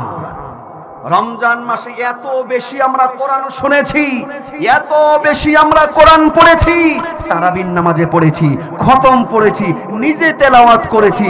কোরআনের সাথে রমজান মাসে আমাদের সুন্দর একটা অভ্যাস, মহব্বত তৈরি করে দিয়েছিলেন একজন। তিনি কে? দরদের আমার স্মরণ। তিন নম্বর গিফট উপহার হলো কোরআন। এই কোরআনটাকে আল্লাহ পাক রমজান মাসে পাঠিয়েছেন। কোরআনুল কারীমের 2 নম্বর সূরা সূরাতুল বাকারার 185 নম্বর আয়াত আল্লাহ বলেন, শাহরু রমাদানাল্লাযী উনজিলা ফীহিল কুরআন হুদাল লিন-নাসি ওয়া বাইনাতিম মিনাল হুদা ওয়াল ফুরকান। চিৎকার করে বলি আল্লাহু আকবার। আল্লাহ বলেন রমজান মাস হলো সেই মাস যেই মাসে আল্লাহ বলেন আমি কোরআন নাজিল করেছি। এই কোরআনটা হলো হুদাল লিন-নাস, মানুষের জন্য হেদায়েত, মানুষের জন্য সুস্পষ্ট একটি বিধান। এবং এই কোরআন হলো সত্য মিথ্যার মধ্যে পার্থক্যকারী একটি মহাগ্রন্থ। বলি আল্লাহু আকবার। 3 নম্বর উপহার গিফট হলো কোরআন। দরদির আমার শুনুন, কোরআন এত বেশি আমরা শুনেছি, এত বেশি তেলাওয়াত করেছি, তারাবির নামাজে শুনেছি, আমরা নিজে খতম পড়েছি, মা বোনরা খতম পড়েছে। এখন এইখানে আমি 2টা পরামর্শ দেব। 1 নম্বর পরামর্শ হলো, এইখানে অসংখ্য ইমানদার মুসলমান নামাজি আছে। আমরা যখন তারাবির নামাজ পড়তে যেতাম, হাফেজ সাহেবরা কত চমৎকার ভাবে তেলাওয়াত করতো, হৃদয়টা জড়িয়ে যেত। অসংখ্য নামাজি আছে কোরআন তেলাওয়াত শুনে চোখের পানি ছেড়ে দিয়েছি আর আফসোস করেছে, হাই রে হাই কত চমৎকার ছোট্ট বাচ্চা হাফেজ সাহেব তেলাওয়াত করছি, অতএব আমি তারপরেও এই কোরআনটা আজ পর্যন্ত শিখলাম না, এই আফসোস করে অনেকে চোখের পানি ছেড়েছে। কথা বলুন ঠিক কিনা? পৃথিবীর নোবেল নাটক সব শিখলাম, কিন্তু আমার আল্লাহ একটা মহাগ্রন্থ কোরআন পাঠিয়েছে। এই কোরআনে আল্লাহ পাক কি বলেছে, এই শিক্ষাটা আমরা অনেক হতভাগা, আজও পর্যন্ত শিখতে পারলাম না। কথা বলুন ঠিক না ব্যাঠি? 1 নম্বর পরামর্শ হলো, রমজান যেই মাসে কোরআন নাজিল করেছে, রমজান মাস কোরআন নাজিল হয়েছে, 1 নম্বর হলো যারা এই রমজানে এই রকম আফসোস আমরা করেছি, হাই রে কোরআন পড়তে পারি না, আমি তাদের জন্য অনুরোধ করব, নিয়ত করেন আজকেই আগামী রমজান আসার আগেই ইনশাআল্লাহ আমি পরিপূর্ণ কোরআন শিক্ষা অর্জন করব। পড়ি ইনশাআল্লাহ। রাজি আছি তো ইনশাআল্লাহ? 2 নম্বর হলো, অনেকেই কোরআন পড়েছেন কিন্তু হাফেজ সাহেবদের তেলাওয়াত কত সুন্দর। বিসমিল্লাহির রহমানির রহিম, ইয়াসিন والقرآن الحكيم إنك لمن المرسلين على صراط مستقيم تنزيل العزيز الرحيم لتنذر قوما ما أنذر آباؤهم فهم غافلون بسم الله الرحمن الرحيم الرحمن علم القرآن خلق الإنسان علمه البيان الشمس والقمر بحسبان والنجم والشجر يسجدان والسماء رفعها ووضع الميزان ألا تطغوا في الميزان وأقيموا الوزن بالقسط ولا تخسروا الميزان والأرض وضعها للأنام فيها فاكهة والنخل ذات الأكمام والحب ذو العصف والريحان فبأي آلاء ربكما تكذبان হাফেজ সাহেবদের তেলাওয়াত কি ভালো লাগে না? অনেকে আফসোস করেছেন যে আমি যদি এত সুন্দর তেলাওয়াত করতে পারতাম। আমি আপনাদের কাছে 2 নম্বর পরামর্শ হলো, অনেকে তেলাওয়াত করতে পারেন কিন্তু শুদ্ধভাবে পারেন না, আছে না নাই? একজন কারি সাহেবকে ডাকেন, হাফেজ সাহেবকে ডাকেন, মসজিদের ইমাম মুয়াজ্জিনকে বাড়িতে রাখেন, মাসে 500 টাকা 1000 টাকা দিতে অনেকের কলিজা ফেটে যায়। ইংলিশ মিডিয়াম পড়ায়, বাড়িতে একজন টিচার আছে আপনার সন্তানকে গান শেখায়। কি গান শেখায়? সা রে গা মা পা ধা নি তা, কি যে শেখায়। সপ্তাহে 3 দিন আসে, মাসে 3, 4, 12 দিন আসে, ওই গানের টিচারকে 3000 টাকা দেয়। একজন মসজিদের ইমামকে কোরআন শিক্ষার জন্য সপ্তাহে 6 দিন আসে, বেতন হলো 500 টাকা। তো হুজুর এইখানে শেষ না, 3.5 মাস বেতন বাকি। কথা ঠিক না ব্যাঠিক? গানের টিচার, ম্যাথের টিচার, সায়েন্সের টিচার আসলে কত সুন্দর, বাপরে বাপ, কত চমৎকার বিস্কিট আর কত সুন্দর লুডুস তৈরি করে দেওয়া হয়। আর হাফেজ সাহেবরা দুঃখ আফসোস করে, হুজুর আমরা পড়াতে গেলে কাঠের বিস্কুট দেয়। কাঠের বিস্কুট মানে কি? বাংলার টোস্ট। টোস্ট বিস্কুট চিনেন? কাঠের মতন। হুজুর কথা হাস্যকর হলেও কথা যৌক্তিক না অযৌক্তিক? আওয়াজ দিয়ে বলুন, কথা সত্য না মিথ্যা? আমি 2 নম্বর অনুরোধ করব, হাফেজ সাহেব রেখে কোরআনটাকে শুদ্ধ করেন। ভুল করে কোরআন পড়ে আপনি কোরআন পড়বেন কষ্ট করে, সওয়াব হবে না। ওই কোরআন লানত করে আপনাকে হতে পারে এমন জাহান্নামে নিয়ে যাবে। এবার আসুন, যেই কোরআন আল্লাহ পাক এই রমজান মাসে দিলেন, রমজান মাসে 12টা মাসের মধ্যে একটি মাস রমজান মাস। বলুন তো, অন্যান্য 11 মাসের চাইতে রমজান মাসের মর্যাদা কম না বেশি? কেমন বেশি? অন্যান্য মাসে আপনি একটা নফল ইবাদত করলেন, যেই সওয়াব পাওয়া যায়, আমার নবী বলেছেন রমজান মাসে কেউ যদি অন্য মাসের একটি নফল ইবাদত করে, রমজানের সম্মানার্থে একটা নফলকে আল্লাহ পাক ফরজ সমতুল্য সওয়াব দিয়ে দেয়। রমজান মাসে কেউ যদি একটা ফরজ ইবাদত আমল যদি করে, রমজানের শুধুমাত্র রমজানের সম্মানার্থে একটা ফরজ ইবাদত করবেন, আল্লাহ পাক আমলনামায় কম পক্ষে ৭৭টি ফরজ ইবাদত পূর্ণ করার সওয়াব আপনার আমলনামায় দিয়ে দেয়। এই মর্যাদা কেন?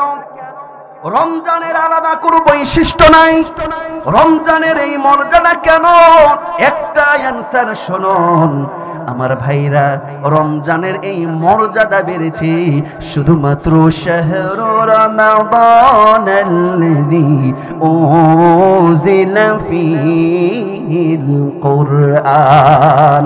রমজান মাসে কোরআন নাজিল হওয়ার কারণে, রমজান কোরআনের টাচ পাওয়ার কারণে রমজানের মর্যাদা এত বাড়িয়ে দিয়েছেন। একজন আওয়াজ দিয়ে বলুন তিনি কে? তাহলে রমজানের মর্যাদা কেন বেড়েছে? বলেন কিসের জন্য বেড়েছে? কোরআনের জন্য বেড়েছে। কিসের জন্য? কোরআন এমন একটি পরশ পাথর, খুব খেয়াল করেন, কোরআনের টাচে যেই আসবে তার মান সম্মান বাড়িয়ে দিবেন কে? পৃথিবীর মধ্যে সেরা নবী, শ্রেষ্ঠ নবী, সেরা নবীর নাম কি? আখিরি জামানার পয়গম্বর নবী মুহাম্মদুর রাসূলুল্লাহ সাল্লাল্লাহু আলাইহি ওয়াসাল্লাম শ্রেষ্ঠ নবী হওয়ার কারণ হলো আল্লাহর নবীর উপরে, নবী মুহাম্মদের উপরে নাজিল হয়েছে আল কোরআন। দামি দামি দেশ থাকতে পারে, আমেরিকা থাকতে পারে, চীন থাকতে পারে, জাপান থাকতে পারে, থাইল্যান্ড থাকতে পারে, ইংল্যান্ড থাকতে পারে, জার্মানি থাকতে পারে, আর্জেন্টিনা, ব্রাজিল, যাই থাকুক না কেন, সারা পৃথিবীর মধ্যে দেশের মধ্যে দামি দেশ কোনটা বলেন তো? আরব দেশ। কেন? মক্কা মদিনা কোরআনের টাচ পেয়েছে। বলুন না আল্লাহু আকবার। পৃথিবীতে হাজার হাজার লক্ষ লক্ষ ফেরেশতা আছে, ফেরেশতার মধ্যে সর্বশ্রেষ্ঠ দামি ফেরেশতার নাম কি? জিবরাইল আলাইহিস সালাতু ওয়াস সালাম। তার কারণ জিবরিল আলাইহিস সালাতু ওয়াস সালামের মাধ্যমে আল্লাহ পাক কোরআন নাজিল করেছেন। একটু আওয়াজ দিয়ে বলুন না সুবহানাল্লাহ। আমার ভাইরা, পৃথিবীতে যত রাত আছে, দিন আছে, সমস্ত রাতের মধ্যে শ্রেষ্ঠ রাত হলো কোন রাত? লাইলাতুল কদরি খায়রুম মিন আলফি শাহর। দরুদির আমার, লাইলাতুল কদরের রাত হলো সেই রাত, একটি রাত হাজার মাসের চাইতেও শ্রেষ্ঠ। এই লাইলাতুল কদরের মর্যাদা কেন বেড়েছে? তার কারণ হলো লাইলাতুল কদরের রাত কোরআনের স্পর্শ পেয়েছে, লাইলাতুল কদরের রাত্রিতে কোরআন নাজিল হয়েছে। আমি বলতে চাচ্ছি দরদিরা আমার, সিয়াম 3 নম্বর উপহার আমাদেরকে দিয়ে গেছে কোরআন। রমজানের মর্যাদা বেড়েছে, বাড়েছে কোরআনের কারণে। আমার দয়ার নবী শ্রেষ্ঠ হয়েছে কোরআনের কারণে। মক্কা মদিনা দামি হয়েছে কোরআনের কারণে। জিবরিল আমিন দামি হয়েছে কোরআনের কারণে। লাইলাতুল কদরের রাত দামি হয়েছে কোরআনের কারণে। আপনি আমি আশরাফুল মাখলুকাত, আপনি আমি আশরাফুল মাখলুকাত। এই মানুষের মর্যাদা, এই মানুষ যদি কোরআনের সাথে সম্পর্ক তৈরি করতে পারে, এই মানুষকে সারা পৃথিবীর জাতির মধ্যে শ্রেষ্ঠ মর্যাদা দিয়ে আপনাকে আমাকেও সম্মানিত করে দিবেন তিনি কে? বিশ্বাস আছে মুসলমান? শুধু রমজান মাসে কোরআন পড়বো, কোরআনকে চুমু খাবো আর তাকে তুলে রেখে দেবো, এর না জন্য কিন্তু রমজান মাসে কোরআন নাজিল হয় নাই। রমজান মাসে আল্লাহ পাক কোরআন দিয়েছে মানুষের হেদায়েতের জন্য। ও দরদিরা আমার, এই রমজানের যেমন মর্যাদা কোরআন বাড়িয়ে দিয়েছে, আপনার আমারও মর্যাদা বেড়ে যাক। আমরা চাই কি চাই না? যারা বললেন না তারা চান না। সবাই বলেন মর্যাদা আমাদের বাড়ুক, আমরা চাই কি চাই না? ইসলামের দ্বিতীয় খলিফা নাম জানা আছে? দ্বিতীয় খলিফার নাম কি? হযরত ওমর ফারুক রাদিয়াল্লাহু তাআলা আনহু। উনি কি জীবনের প্রথম থেকে প্রেসিডেন্ট ছিলেন? কে বলতে পারেন প্রথমে উনি কি ছিলেন? সাধারণ রাখাল ছিলেন। কি ছিলেন? রাখাল ছিলেন। এই রাখাল থেকে অর্ধ জাহানের প্রেসিডেন্ট বানিয়ে দিয়েছেন ওমরকে। কে? কেন বানিয়েছেন? এই ওমর তো আল্লাহর নবীর কল্লা কাটতে যাচ্ছিল, ঠিক না ব্যাঠি? কিন্তু যখন কোরআনের মাধুর্য তার মধ্যে ঢুকলো, কোরআনের প্রেমে যখন মাতোয়ারা হয়ে গেল, ওমর গেছিল নবী মুহাম্মদের কল্লাটা আলাদা করতে।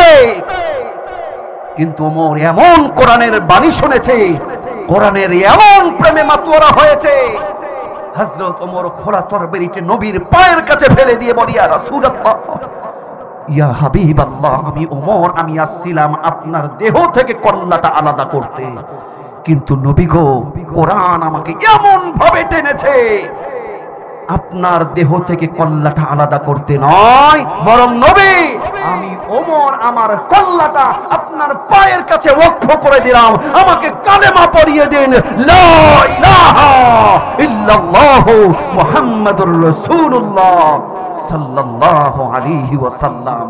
এই ওমর কোরআনের প্রেমে পাগল হয়ে কোরআন দিয়ে নিজের জীবনটাকে সাজিয়েছে, কোরআনের রঙে রঙিন হয়েছে, কোরআন দিয়ে রাজনীতি করেছে। এই কোরআনকে আল্লাহ পাক অর্ধ জাহানের প্রেসিডেন্ট বানিয়ে দিয়েছে, বলুন না সুবহানাল্লাহ। আমার দরদের শরণ হযরত ওমর ফারুক রাদিয়াল্লাহু তাআলার সম্মান আল্লাহ পাক এত বানিয়ে দিয়েছেন কোরআনের কারণে। দরদির আমার শুনুন, কোরআন এমন একটি পরশ পাথর, আমাদের বাংলাদেশে যদি কয়েকজন, আমি হাজার হাজার হাফেজ আছে, আলেম আছে, লক্ষ লক্ষ হাফেজ আলেম আছে, কিন্তু শোনেন আমি পরিচিত কয়েকজনের আলেমের নাম বলছি। আল্লামা মামুনুল হক সাহেব, আল্লামা দেলোয়ার হোসাইন শাহিদি সাহেব, মুফতি আমির হামজা, আব্দুল্লাহ আল আমিন সাহেব, ডক্টর মিজানুর রহমান আজহারি সাহেব সহ যত আলেম ওলামা আপনারা চিনেন, দরদির আমার, ওনাদের এত সম্মান, এত মর্যাদা ওনাদের চেহারার কারণে নয়, ওনাদের কণ্ঠের কারণে নয়, দরদির আমার, ওনাদের মান সম্মান এত বাড়িয়েছে শুধুমাত্র একমাত্র কোরআনের কারণে। কথা বলুন ঠিক না ব্যাঠি? অতএব যদি আপনি আপনার ব্যক্তিগত জীবনে কোরআন ফিট করতে পারেন, সবার চাইতে আপনার জীবনটাকে আলাদাভাবে আল্লাহ পাক মর্যাদাপূর্ণ করে দিবে। কোন রাষ্ট্রে যদি কোরআন বাস্তবায়ন হয়ে যায়, ওই রাষ্ট্রটাও মদিনার রাষ্ট্রের মতন সম্মানিত মর্যাদা রাষ্ট্র বানিয়ে দিবেন তিনি কে? তাহলে 3 নম্বর গিফট উপহার হলো কোরআন। আওয়াজ দিয়ে বলুন কি? রমজান আমাকে 3 নম্বর যে গিফট দিয়েছে কোরআন।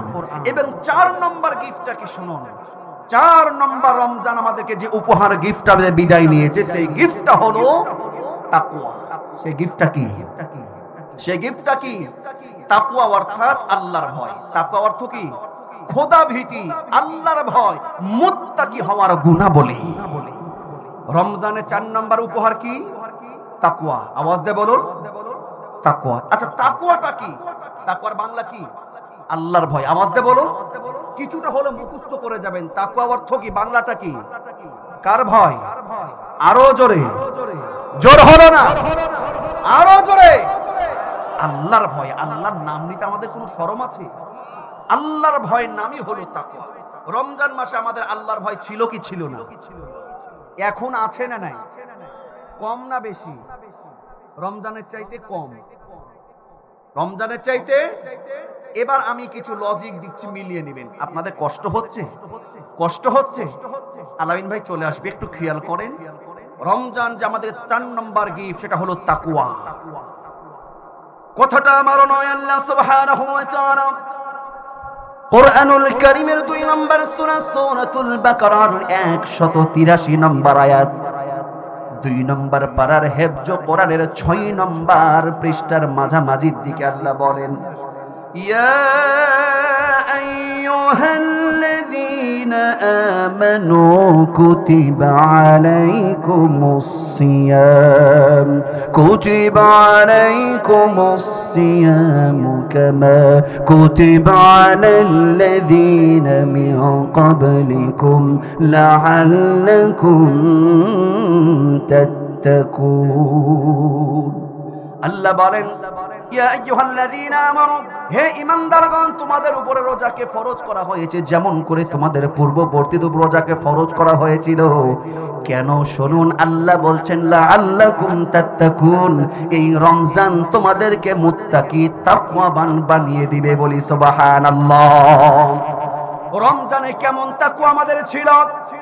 রোজা থেকে 12 ঘন্টা 13 ঘন্টা না খেয়ে থেকে ইফতারির সামনে এমপি মন্ত্রী ব্যারিস্টার যাই হোক না কেন কোটিপতির সামনে ইফতারি হাজির, সামনে বিরিয়ানি আছে, রোস্ট আছে, দামি দামি শরবত পানীয় সামনে আছে, কিন্তু এখনো 5 মিনিট বাকি, 5 মিনিট বাকি, তৃষ্ণায় গলাটা শুকিয়ে গেছে, ইচ্ছা করলেই একটা খেজুর তুলে মুখে নিতে পারি।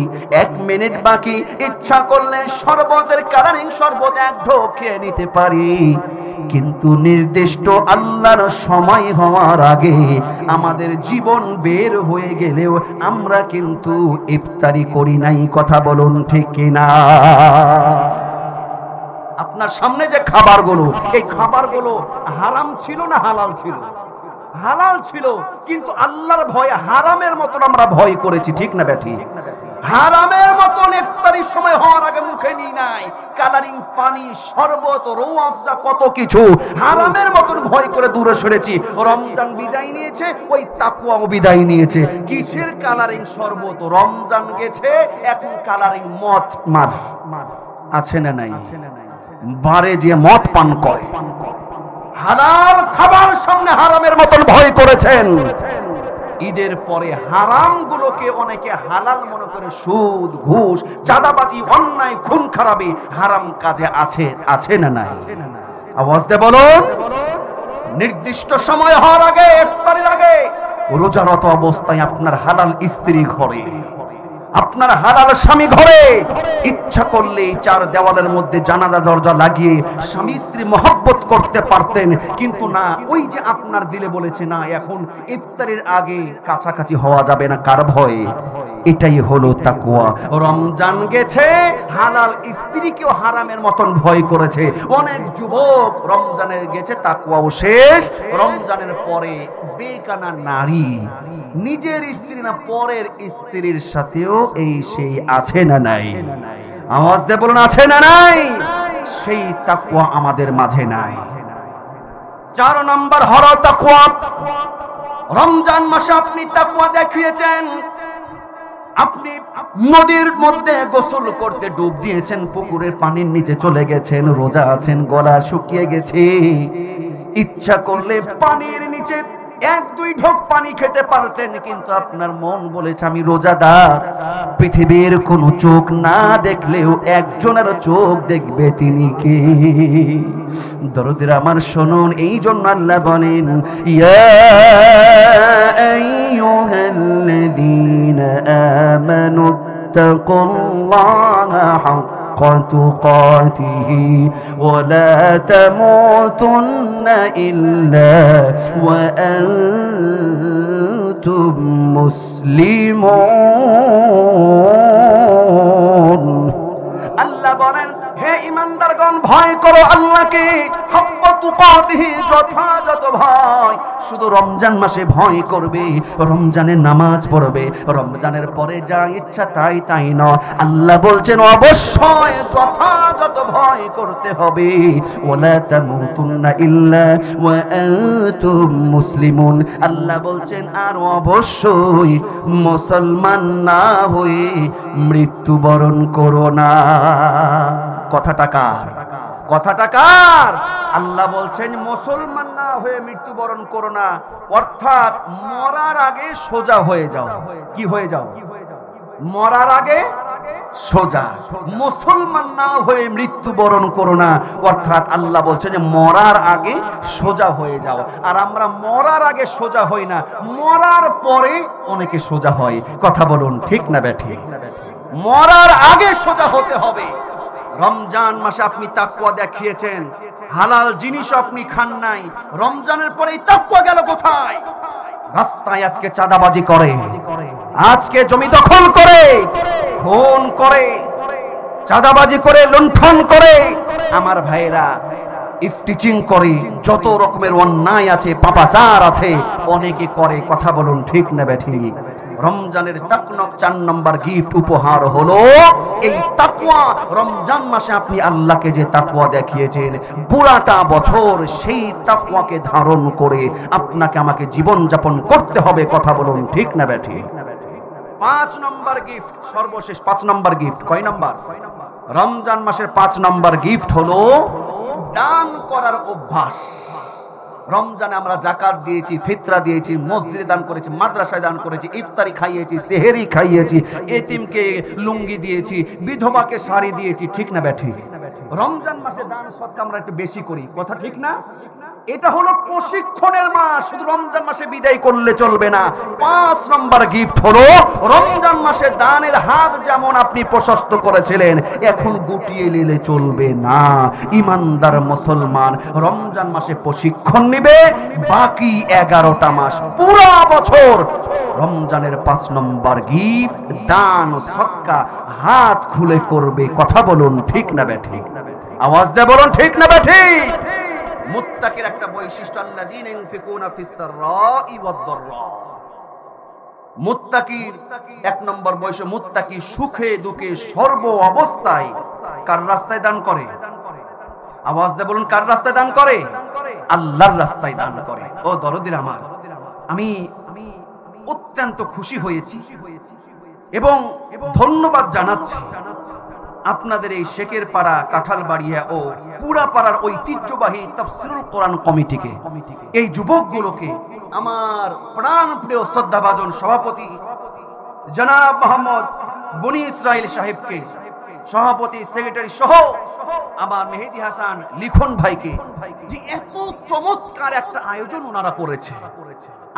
আয়োজকদের পক্ষ থেকে আমি মনে করি বিন্দু মাত্র কোনো গ্যাপ, কোনো ত্রুটি ওনারা ফাঁক রাখে নাই। কথা বলুন ঠিক না বেঠিক? আওয়াজ দেবেন ঠিক না বেঠিক? এত সুন্দর জাঁকজমকপূর্ণ, এত সুন্দর প্যান্ডেল, এত সুন্দর আয়োজন, বক্তাও তো ফার্স্ট ক্লাস ফার্স্ট। আমার ডান হলে বাদ দেন, আমি ফাটা ফুটা ছাটা খাটা বাদ বক্তা, আমারটা বাদ দেন।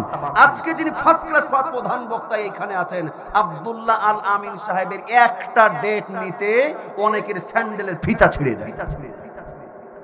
ওনাদেরকে আমি ধন্যবাদ জানাই, ওনাদের জন্য দোয়া করি, মোবারকবাদ জানাই।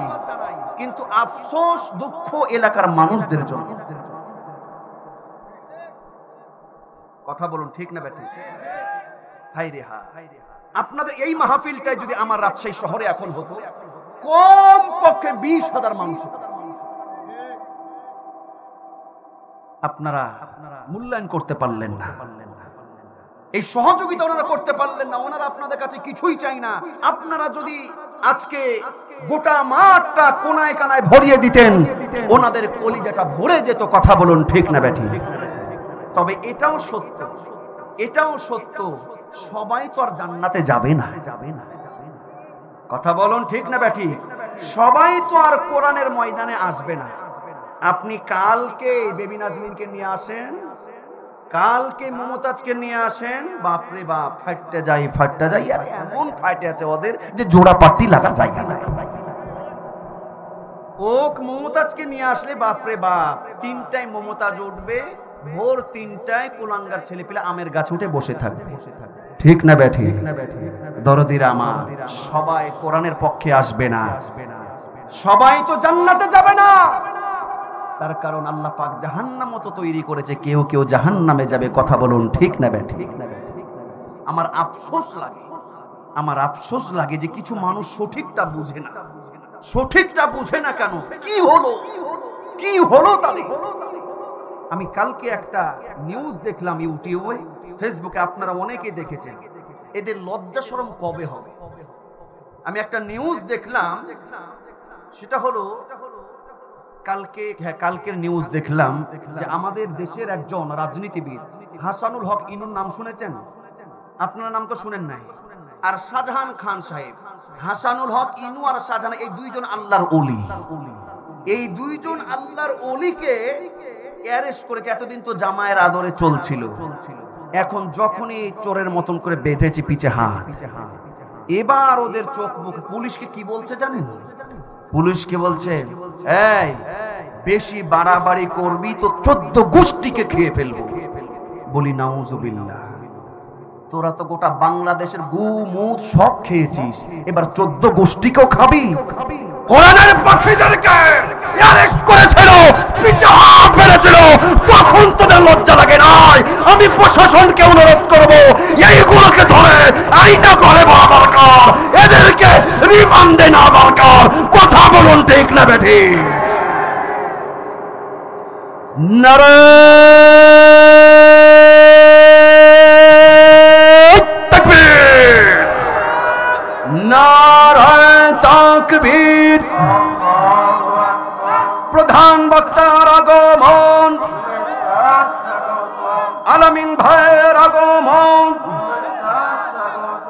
শেখেরপাড়া কাঁঠালবাড়িয়া তাফসীর মাহফিল কমিটির পক্ষ থেকে লিল্লাহি তাকবীর, আল্লাহু আকবার।